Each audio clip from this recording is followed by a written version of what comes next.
about that. When you're early on and you have to prove the value of a product, you can't do that by just saying, hey, I'm better quality, or hey, this product is better quality, right? If there's no scorecard, if there's no grades, everyone's an A student. And that's what we were in radiology for a very long time. Everyone's like, yeah, we're the best. No, we're the best. And that was just because people are raising their hand and using sort of operational metrics, if anything. And now we're starting to have metrics that I would say are more accurate or a better assessment of true quality. And we measure these very specifically. And I would encourage any group that is working with AI to make sure that they are measuring it. We do it with every pilot that we run, and we do it with every implementation so that we can show that there really is the value with our patient population. And the general things that we look at, number one, we look at the ROI for all of the stakeholders, and that's going to depend on what the algorithm is. And we talked about a few of those for CAD-T.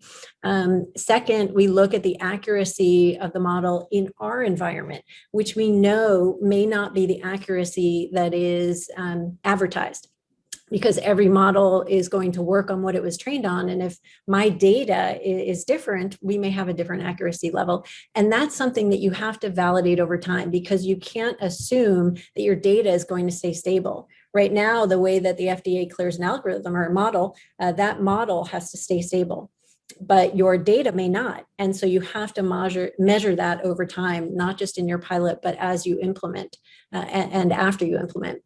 The third thing we look at is the performance of the tool. When you think about this, these are not going to be standalone solutions. You're not just going to be, it's not a one and done. Like, I'm going to implement one AI model and I'm good to go. No, you're going to have a lot, and you're going to hopefully scale your group. So does the model and does the performance of the model scale with you?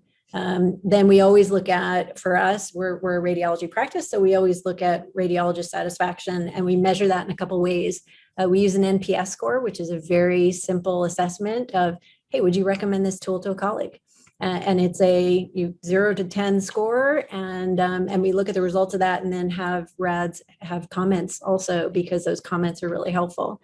And then the last thing that we look at as a practice is we always do measure efficiency. Does it change the efficiency of the radiologist? I don't think that's the be all end all, but frankly, we don't have enough RADs for the amount of work that there is. And we're all struggling as the volume increases, our radiologist number is not increasing. And so any way we can use technology to improve our efficiency without increasing burnout, which actually decreasing it, is really important. And so that's something that we should measure. It's a KPI. And I would suggest that everyone does that, not only in their pilots, but also on any rollout.